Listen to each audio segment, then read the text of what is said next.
अस्सलाम वालेकुम बच्चों, मेरा नाम राशिद हसन और आज मैं आपके लिए लेके आया हूँ बहुत ही सिंपल सा, प्यारा सा और इंटरेस्टिंग सा टॉपिक, रिफ्रैक्टिव इंडेक्स। अच्छा, जब भी हम बात करते हैं रिफ्रैक्टिव इंडेक्स की तो सबसे पहले हमारा जो है ज़हन में ख्याल आता है रिफ्रैक्शन का, कि रिफ्रैक्शन क्या होती है। रिफ्रैक्शन बेसिकली जो होती है बेंडिंग ऑफ लाइट होती है। जब कोई लाइट जो होती है वो एक मीडियम से किसी दूसरे मीडियम में इंटर हो रही होती है ना, वो नॉर्मल से परे हट जाती है। वो जो होती है ना, मतलब इसका नॉर्मल ये आना चाहिए था कि ये स्ट्रेट में अगर आ रही है तो ये इस तरह से इससे दूसरे मीडियम में भी इंटर होना चाहिए, लेकिन ये जो है ये अपने नॉर्मल से, अपने पहले वाले रास्ते से जो है वो परे हट जाती है। इसकी वजह क्या है कि उसका जो है वो मीडियम चेंज हो रहा है, और हर मीडियम की अपनी एक डेंसिटी होती है, और इनकी डेंसिटी को हम नाम देते हैं ऑप्टिकल डेंसिटी। ऑप्टिकल डेंसिटी मतलब bending of light when it passes from one medium to another medium in a different optical densities. कोई भी मीडियम जो है वो जितना ज़्यादा डेंस्ड होगा, उसमें किसी भी चीज़ की मूव करने की जो स्पीड होती है, मतलब लाइट जो है जैसे एक मीडियम में मूव कर रही है, तो अगर वो मीडियम जो है वो रेयर है, उसमें उसकी स्पीड जो होती है वह as compare to denser medium ज़्यादा होती है। अगर जितने मीडियम जो होता है वो डेंसर हो जाता है तो उसमें स्पीड की जो होती है वो एयर की वो कम हो जाती है। तो इस डेंसिटी, इस ऑप्टिकल डेंसिटी को ही हमने जो है वो रिलेट करने के लिए, इसी को ही हमने फाइंड करने के लिए जो है वो एक टर्म यूज़ की, जिसे हमने नाम दिया रिफ्रैक्टिव इंडेक्स का।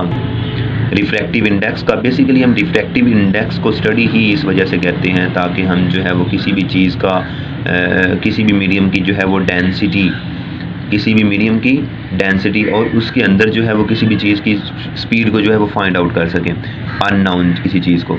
तो बेसिकली ये एक रेशियो है, ratio of speed of light in a medium to the speed of light in another medium. मतलब एक मीडियम में किसी भी चीज़ की स्पीड और दूसरे मीडियम में किसी भी उस चीज़ की स्पीड की जो रेशियो है उसको फाइंड आउट करने के लिए जो हमने रिफ्रैक्टिव इंडेक्स को हम स्टडी करते हैं। तो नीचे हम इसकी रिलेशन भी देख रहे हैं। रिफ्रैक्टिव इंडेक्स को हम शो करते हैं या एन से भी शो कर लेते हैं, और अकॉर्डिंग टू स्नेल्स लॉ, और उसके अलावा म्यू से भी हम रिप्रेजेंट कर रहे थे। Mu is equal to c over v. C जो है वो speed of light in air होती है, इन ए रेयर मीडियम होती है, और वी जो है speed of light in a denser medium होती है, या एन अदर मीडियम, कोई भी एज़ कम्पेयर टू एयर जो होता है वो डेंस होता है, उसके अंदर उसकी स्पीड जो होती है उसको हम वी से रिप्रेजेंट कर रहे हैं। तो इससे ये चीज़ कंफर्म है कि जो सी है, मतलब speed of light in air, ये तो कांस्टेंट क्वांटिटी है आपके पास, ये तो कांस्टेंट है। 3 × 10⁸ ये हमेशा कांस्टेंट ही रहेगी।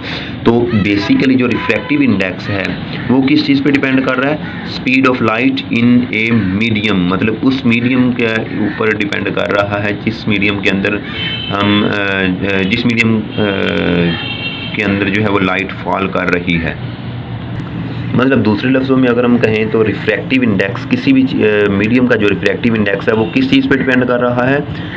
उस मीडियम के अंदर कोई चीज़ कितनी स्पीड से मूव कर रही है, मतलब कि वो मीडियम कितना डेंस है, इस चीज़ को डिपेंड कर रहा है। सी को अगर हम कांस्टेंट रहते हैं तो refractive index is inversely proportional to velocity. अगर रिफ्रैक्टिव इंडेक्स जितना ज़्यादा होगा किसी भी मीडियम का, उस मीडियम के अंदर स्पीड ऑफ लाइट जो है वो उतनी ही कम होगी। मतलब इनका आपस में जो रिलेशन बनता है वो इन्वर्स रिलेशन बनता है। इसकी जितनी स्पीड ऑफ लाइट जो है वो इस मीडियम में जितनी ज़्यादा कम होगी, मतलब वो उतना ही ज़्यादा डेंस होगा, उसकी डेंसिटी जो है वो मीडियम की वो ज़्यादा होगी। दैट्स वाई उसका जो रिफ्रैक्टिव इंडेक्स है वो भी ज़्यादा बढ़ रहा है। अच्छा, रिफ्रैक्टिव इंडेक्स को पढ़ते हुए हमारे माइंड में एक क्वेश्चन आता है कि क्या रिफ्रैक्टिव इंडेक्स कभी 1 से कम हो सकता है? आंसर इज दैट नो, कभी भी नहीं। रिफ्रैक्टिव इंडेक्स यूनिट से कम नहीं हो सकता, क्योंकि जो सबसे ज़्यादा स्पीड ऑफ लाइट होती है वो एयर के अंदर होती है, और 3 × 10⁸ होती है। तो एयर इज़ डेंसर आपके पास रेयर मीडियम है, हवा जो है वो आपके पास एक रेयर मीडियम है, उसके अंदर स्पीड ऑफ लाइट मैक्सिमम होती है। और हमेशा हम जो है वो सी को रिलेट करके किसी भी दूसरे मीडियम में स्पीड्स को फाइंड करते हैं, किसी भी दूसरे मीडियम की डेंसिटी फाइंड करते हैं, किसी भी दूसरे मीडियम का रिफ्रैक्टिव इंडेक्स फाइंड करते हैं। तो सी को एज हम स्टैंडर्ड यूज़ करते हैं यहाँ पे। फॉर एग्जांपल जो एयर में स्पीड ऑफ लाइट 3 × 10⁸ है, तो किसी भी डेंसर मीडियम में उसकी लाइट जो होगी वो उसकी स्पीड जो होगी वो पहले की निस्बत कम हो जाएगी, 3 × 10⁴ कर लें। तो जब हम इसका आंसर निकालेंगे तो वो मोर देन 1 ही आएगा, लेस देन 1 कभी भी नहीं आएगा, लेस देन 1 कभी भी नहीं आएगा। तो यही वजह है कि रिफ्रैक्टिव इंडेक्स किसी भी चीज़ का जो है वो यूनिटी से कम नहीं हो सकता, मतलब ये पॉइंट्स में फ्रैक्शंस में नहीं जा सकता, हमेशा ये पॉजिटिव ही रहता है और 1 से ज़्यादा ही होता है, 1 होता है या 1 से ज़्यादा होता है। अच्छा, रिफ्रैक्टिव इंडेक्स में जो बेंडिंग होती है वो 2 तरह की होती है। एक तो रिफ्रैक्टेड एंगल जो होता है वो अवे मूव करता है अवे फ्रॉम नॉर्मल, और दूसरा toward the normal, toward the normal. 2 he situation होती हैं, या तो बेंडिंग जो होती है वो टुवर्ड द नॉर्मल हो जाती है या अवे फ्रॉम नॉर्मल हो जाती है। अच्छा, पहले हम बात करते हैं toward the normal. Toward the normal कब होती है? टुवर्ड द नॉर्मल तब होगी जब इस ये मीडियम जो है वो मोर डेंस होगा, इसकी रिफ्रैक्टिव इंडेक्स जो होगा वो मोर होगा as compare to upper one जो मीडियम है उसकी निस्बत है। फॉर एग्जांपल अगर हम इसको ले लेते हैं रेयर मीडियम या एयर ले लेते हैं, इसको हम ले लेते हैं डेंसर मीडियम या सिंपली ग्लास ले लेते हैं, इसको हम शो कर रहे हैं μ1 से, इसको हम शो कर रहे हैं μ2 से। तो ये जो रिफ्रैक्टेड रेज हैं तब टूवर्ड द नॉर्मल की तरफ मूव करेंगी जब हमारे पास μ2 ग्रेटर देन μ1 होगा, मतलब कि डेंसर मीडियम जो है उसका रिफ्रैक्टिव इंडेक्स जो है वो रेयर मीडियम की निस्बत जो होगा वो कम होगा, तभी वो टूवर्ड द नॉर्मल मूव करेगी। और जैसे जैसे इंसिडेंट एंगल जो है वो नॉर्मल से परे हटता जाएगा, मतलब इंसिडेंट एंगल जैसे जैसे बढ़ता जाएगा और रिफ्रैक्टेड एंगल वैसे वैसे ही कम होता जाएगा, टुवर्ड द नॉर्मल मज़ीद मूव करता जाएगा। अच्छा, अगर हम इसकी दूसरी कंडीशन की बात करते हैं तो अवे फ्रॉम नॉर्मल कब मूव करता है? जब जो है वो रेज जो है वो डेंसर मीडियम से रेयर मीडियम में मूव कर रही होती हैं। अब हम सपोज कर लेते हैं कि ये हमारे पास है डेंसर मीडियम, ये हमारे पास है रेयर मीडियम। डेंसर से रेयर में मूव कर रही है, मतलब कि यहाँ इसका रिफ्रैक्टिव इंडेक्स जो है वो ज़्यादा है, इसको हम शो कर लेते हैं μ1, इसको हम शो करते हैं μ2 से। इसका जो रिफ्रैक्टिव इंडेक्स है एज़ कम्पेयर टू इट ज़्यादा है, तो मीन्स अब हम क्या करेंगे कि जब रेज जो है वो आपके पास डेंसर मीडियम से रेयर मीडियम में मूव कर रही हैं, रेयर मीडियम में मतलब इंटर हो रही हैं, तो ये नॉर्मल से परे हट जाती हैं, मतलब कि इसका रिफ्रैक्टेड एंगल जो है वो बढ़ना शुरू हो जाता है, वो इंक्रीज़ हो जाता है एज़ कम्पेयर टू जो होता है वो जब लाइट मूव कर रही होती हैं रेयर से डेंसर में। डेंसर से रेयर में मूव कर रही हो तो ये तब होगा जब हमारे पास μ2 स्मॉलर देन μ1, मतलब कि इसका जो रिफ्रैक्टिव इंडेक्स है डेंसर रेयर मीडियम का वो जो है वो डेंसर मीडियम से कम होगा, तब जो है वो rays away from the normal जो है वो मूव करेंगी after refraction, after enter to another medium. अच्छा, नेक्स्ट हमारे पास 2 ऐसी कंडीशन है जिसके अंदर जो है वो रेज रिफ्रैक्ट नहीं करती, मतलब जो है वो अपने पाथ से परे नहीं मुड़ती, वो सेम इट इज़ जैसे आ रही होती हैं फॉल करती हैं वैसे ही दूसरे मीडियम के अंदर जो है वो आगे मूव कर जाती हैं। वो कब होता है? जब इंसिडेंट रेज जो है वो एट राइट एंगल जो है वो सरफेस के ऊपर स्ट्राइक कर रहा होता है, स्ट्राइक कर रही होती है। इंसिडेंट रेज होती हैं वो राइट एंगल पर स्ट्राइक कर रही होती हैं, तो वो किसी भी तरफ मुड़ती नहीं है, बेंड नहीं होती है, बल्कि वो वैसे ही नीचे की तरफ जो है वो मूव कर जाती हैं। इंसिडेंट एंगल जब 0 हो जाता है, रिफ्रैक्टेड एंगल जो है वो हमारे पास 0 हो जाता है, तब जो है ये स्ट्रेट लाइन में जो विदाउट बेंडिंग जो है वो मूव कर जाती है। और इसका हम दूसरी कंडीशन की अगर बात करते हैं तो वो ये है कि जब रिफ्रैक्टिव इंडेक्स दोनों मीडियम का जो है वो हमारे पास सेम हो जाता है, रिफ्रैक्टिव इंडेक्स ऊपर वाले मीडियम का भी नीचे वाले मीडियम का भी, मतलब लाइट जिस मीडियम से आ रही है वो मीडियम भी सेम है और जिस मीडियम में इंटर हो रही है वो मीडियम भी सेम है, तब जो है वो लाइट बेंड नहीं होती, सेम इट इज़ वैसे ही मूव कर जाती है। फॉर एग्जांपल अगर हम बात करें तो हमारे पास ऊपर भी मीडियम एयर है, नीचे भी मीडियम एयर है, तो हमने रिलेशन पढ़ा हुआ है C/V = रिफ्रैक्टिव इंडेक्स। तो अगर हम बात करें कि ऊपर भी मतलब एयर वाला मीडियम है, ये speed of light in air है, ये speed of light in another medium है। अगर हमारे पास एन अदर मीडियम भी मतलब वो यही एयर ही है तो हम इसको भी हम सी से शो करें, सी से कैंसिल, आंसर इसका यूनिटी आ जाएगा। मतलब इसमें किसी भी किस्म की कोई बेंडिंग नहीं हुई, इनका रिफ्रैक्टिव इंडेक्स जो है वो सेम ही रहेगा। सेम रहने की वजह से रेज जो है वो बिल्कुल स्ट्रेट में मूव कर जाती हैं, वो बेंड नहीं होती। ये दो ऐसी कंडीशन है जिसमें जो जिनका रिफ्रैक्टिव इंडेक्स जो होता है वो सेम रहता है, रेज होती है वो बेंड नहीं होती। नेक्स्ट हम बात करते हैं लॉज ऑफ रिफ्रैक्टिव इंडेक्स के। रिफ्रैक्टिव इंडेक्स के लॉज हमें क्या बातें बताते हैं, क्या चीज़ पेश करते हैं। ये लॉज कहते हैं कि हमारे पास इंसिडेंट रेज, नॉर्मल और रिफ्रैक्टेड रेज जो होती हैं वो lies at a same plane, मतलब एक ही प्लेन पे जो है वो एग्जिस्ट करती हैं at a point of incidence point. मतलब इंसिडेंस पॉइंट पे इंसिडेंट रेज, नॉर्मल और रिफ्रैक्टेड रेज जो होते हैं वो एक ही प्लेन पे एग्जिस्ट कर रही होती हैं। ये जो है वो रिफ्रैक्टिव इंडेक्स के लॉज जो हैं वो इस बात को एक्सप्लेन करते हैं। और इसको हम एक डायग्राम की मदद से अगर हम नीचे देखें, ये हमें नीचे डायग्राम बनाई भी हुई है। ये इंसिडेंट रेज है, ये नॉर्मल है और ये रिफ्रैक्टेड रेज, तीनों जो है वो पॉइंट ऑफ इंसिडेंस पे आके जो है वो जुड़ रहे हैं, एक दूसरे को इंटरसेक्ट कर रहे हैं। तो इस पॉइंट पे आके जो तीनों जो होती हैं चीज़ें वो जो है वो नॉर्मल के ऊपर मतलब एक ही प्लेन पे एग्जिस्ट कर रही होती हैं। तो इस चीज़ को लॉ रिफ्रैक्टिव इंडेक्स के लॉ जो हैं वो एक्सप्लेन करते हैं। स्नेल्स ने क्या किया, स्नेल ने जो है वो स्नेल ने इसी बात को, ऊपर वाले जो लॉज हैं इसी को मद्देनज़र रखते हुए एक जो है वो रिलेशन फाइंड किया, एक रेशो फाइंड की, जिसे हमने रिप्रेजेंट किया sine I over sine are is equal to, इसने इसको नाम दिया रिफ्रैक्टिव इंडेक्स का। मतलब इंसिडेंट रेज का साइन एंगल और उसकी रेशो जो है वो रिफ्रैक्टेड रेज के साइन एंगल्स, इन दोनों के दरमियान उसने रेशो फाइंड की और उसको उसने रिफ्रैक्टिव इंडेक्स का नाम दे दिया। ये रेशो जो है ये स्नेल्स ने पेश की और स्नेल्स ने पेश करने की वजह से इसके हम स्नेल्स लॉ कहते हैं। ये स्नेल्स ने लॉ पेश किया। ये रेशो में क्या बता रही है कि साइन आई मतलब इंसिडेंट रेज जो भी हैं वो हमारे पास है लाइट है, उनकी स्पीड जो है वो एयर में उनकी स्पीड ओवर मीडियम, कोई दूसरा मीडियम जो है हमारे पास डेंसर मीडियम जिसे हम कह लें, उसके अंदर जो उसकी स्पीड है उनके दरमियान रेशो जो है वो स्नेल ने फाइंड की। अच्छा, स्नेल्स की इस रिलेशन को हम इस तरह से भी देख सकते हैं कि sine I over sine are is equal to speed of light in air, speed of light in a medium. तो इस रिलेशन को हम पहले जो है वो डिस्कस कर चुके हैं। ये किस चीज़ के इक्वल आया था, सपोज इंसिडेंट रेज की वेलोसिटी जो है वो v1 है, इसमें इसकी वेलोसिटी जो है वो v2 है। ये हमारे पास है मीडियम 1, मतलब इसका रिफ्रैक्टिव इंडेक्स μ1 होगा, इसका रिफ्रैक्टिव इंडेक्स μ2 होगा, या हम इसे n1 और n2 से भी रिप्रेजेंट कर सकते हैं।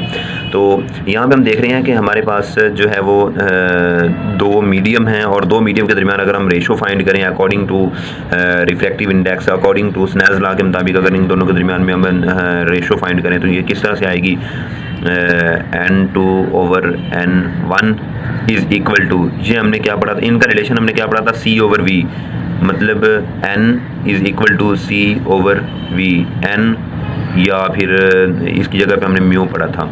अच्छा, ये हमारे पास क्या आएगा, n2 मतलब कि c over v2 over c over v1, इनकी रेशो c हमारे पास दोनों के पास कांस्टेंट है तो ये कैंसिल आउट हो जाएगी। n2 ओवर n1 किसके इक्वल आ जाएगा, v1 ओवर v2। मतलब ये एक दूसरे को क्रॉस एक्सचेंज कर रहे हैं। एक का जो है रिफ्रैक्टिव इंडेक्स है वो दूसरे उस मीडियम के अंदर मूव करने वाली की वेलोसिटी के जो है वो इन्वर्सली प्रोपोर्शनल है। तो ये रिलेशन हमें इसी चीज़ के बारे में बता रहा है जो हमने पहले फाइंड कर लिया था रिफ्रैक्टिव इंडेक्स में। अब अकॉर्डिंग टू स्नेल्स लॉ क्या आ रहा है हमारे पास, sine I over sine are is equal to n2 over n1, या फिर हमें इसे v1 ओवर v2 भी लिख सकते हैं, ये वाली कंडीशन है। लेकिन ये हम यहाँ पे डिस्कस नहीं करेंगे, हम सिंपली यही करेंगे, रिफ्रैक्टिव इंडेक्स के हवाले से हम इसको डिस्कस करेंगे।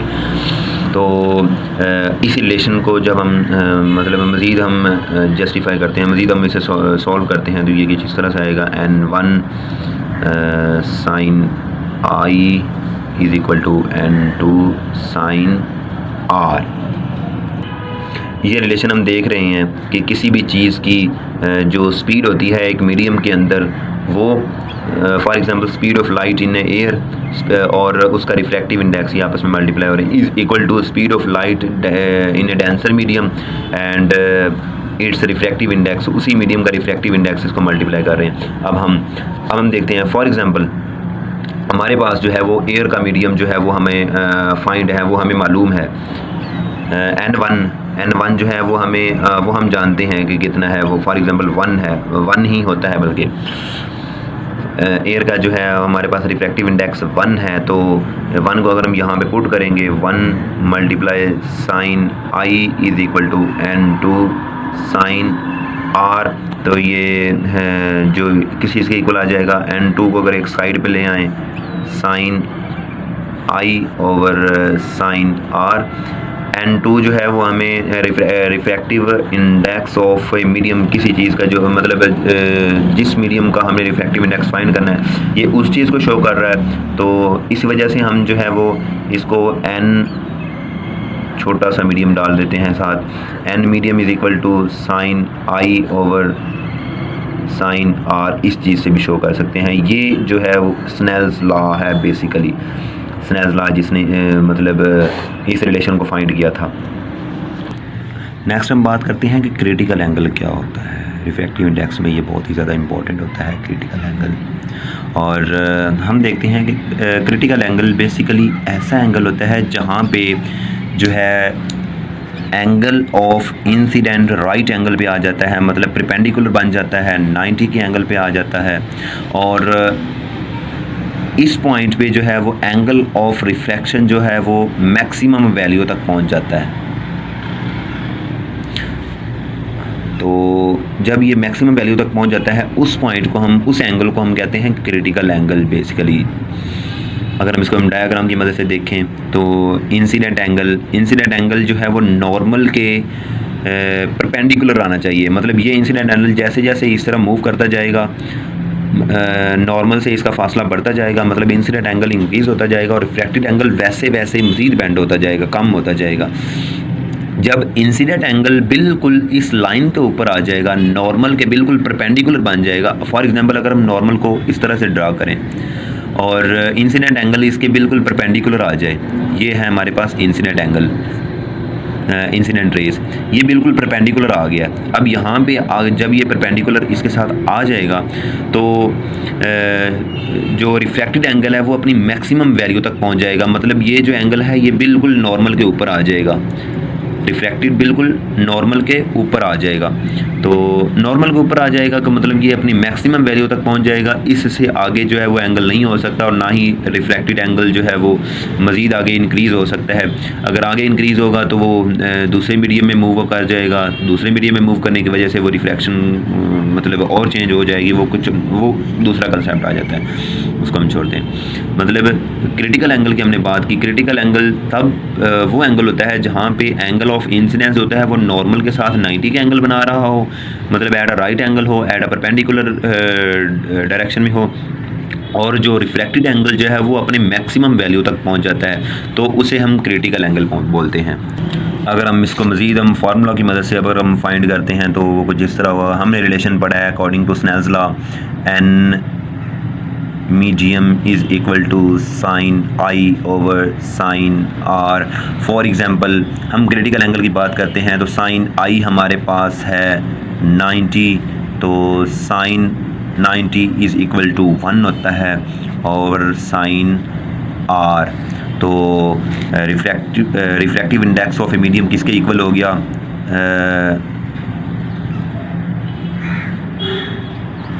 Is equal to 1 over sine R. Sine R मतलब ये तो रिफ्रैक्टेड एंगल था ना, आर जो है वो अपने मैक्सिमम वैल्यू तक पहुंच गया, अब हम इसे कहेंगे क्रिटिकल एंगल। ये रिलेशन जो है ये हमें बेसिकली क्रिटिकल एंगल के बारे में बताता है। जी यहाँ पर हुआ हमारा लेक्चर ख़त्म, रिफ्रैक्टिव इंडेक्स वाला पोर्शन जो है वो ख़त्म हो गया, और नेक्स्ट जो है वो अभी इसमें थोड़ी सी और बातें रहती हैं। एक तो इनकी मेजरमेंट रहती है रिफ्रैक्टिव इंडेक्स की, और दूसरा इनकी एप्लीकेशंस रहती हैं। मेजरमेंट जो है वो दो तरह की होती है, एक रिफ्रैक्टोमीटर की मदद से होती है। रिफ्रैक्टोमीटर में basically Gibbs refractometer most use किया जाता है, वाइड रेंज पे यूज़ किया जाता है क्योंकि ये बहुत ज़्यादा एक्यूरेट होता है। लेकिन इनकी जो है एक्सप्लेनेशन जो है वो हम अपने नेक्स्ट लेक्चर में डिस्कस करेंगे। तो यहाँ तक अगर किसी स्टूडेंट का कोई क्वेश्चन है, कोई क्वेरी है, तो वो कमेंट बॉक्स में जो है वो लिख सकता है। जब भी मैं फ्री हुआ उसका आंसर ज़रूर करूँगा। दुआओं में याद रखना। अल्लाह हाफ़िज़।